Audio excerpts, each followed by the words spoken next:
बेशक आज आप मुझे सुनने आए हैं, लेकिन मुझसे पहले उस शासन को सुनिए, उस प्रशासन को सुनिए, उस सत्ता को सुनिए, उस सरकार को सुनिए जो जवाबदेह है इस स्कैम के पीछे।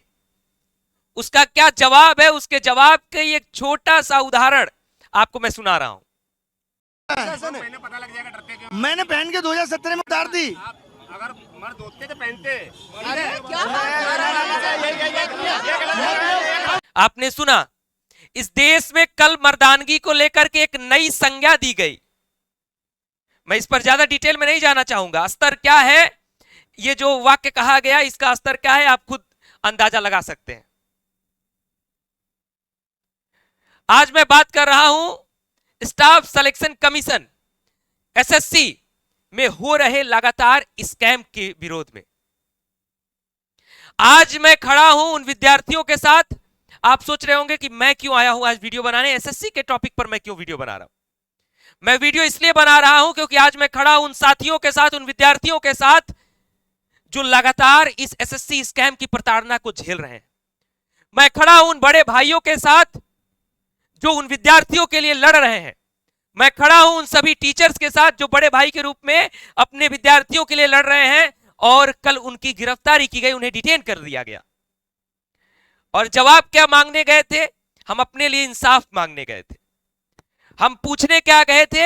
हम कहने गए थे कि इस देश में शिक्षा व्यवस्था को सुदृढ़ किया जाए, परीक्षाओं की व्यवस्था को सुदृढ़ किया जाए।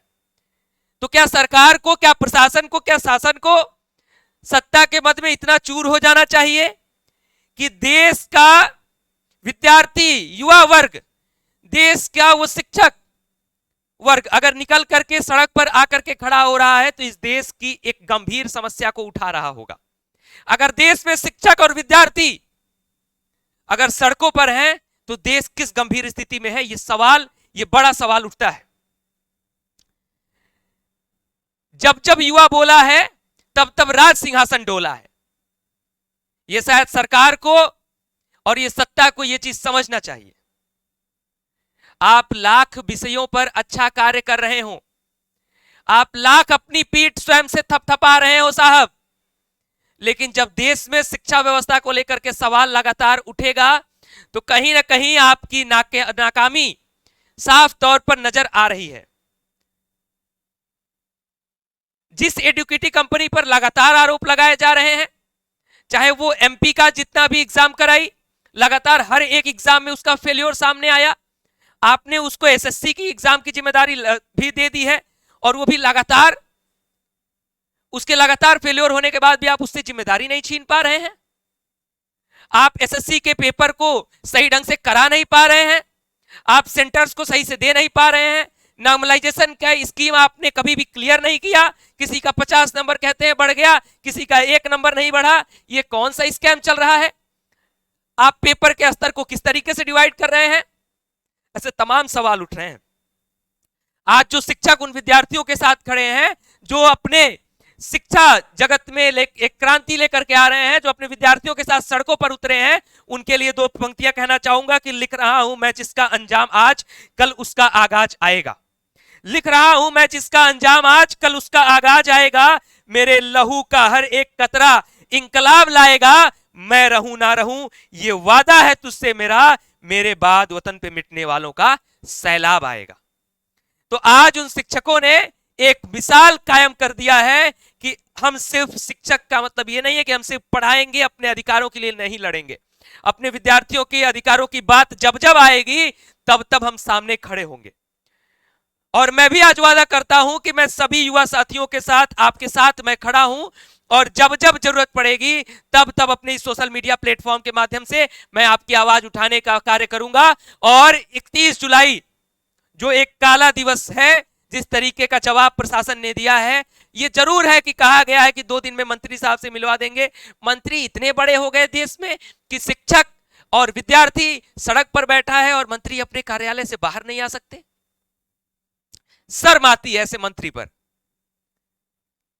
मुझे नहीं लगता कि आप जिस मंत्रालय को देख रहे हैं, जिस व्यवस्था को आप देख रहे हैं, आपकी व्यवस्था में अगर नाकामी है, आपकी व्यवस्था अगर फेल हो रही है और आपके ही कारण शिक्षक और विद्यार्थी अगर सड़क पे आ जा रहे हैं, तो आपको अपने दफ्तर से निकलने में इतनी शर्म आ रही है?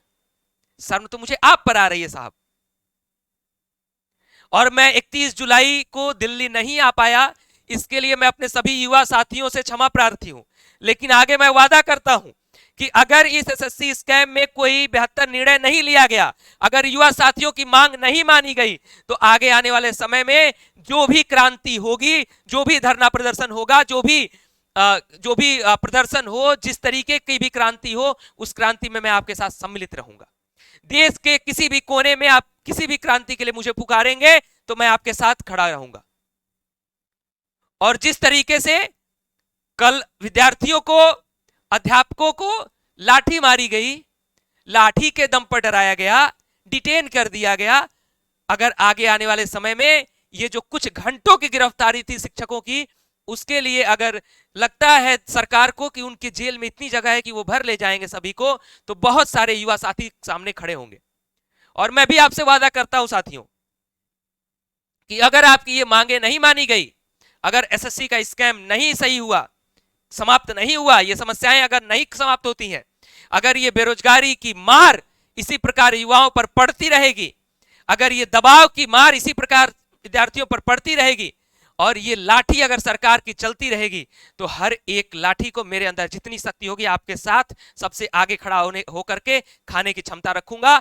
और जब तक मेरी सांस चलती रहेगी, जब तक मेरे गले में, मेरी जुबान में जब तक दम होगा, तब तक उस हर एक गलत का मैं विरोध करता रहूंगा।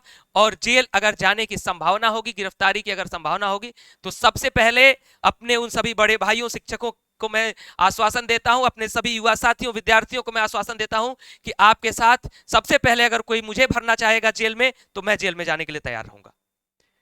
इसी के साथ मां भारती को जय करता हूं। जय हिंद, जय भारत।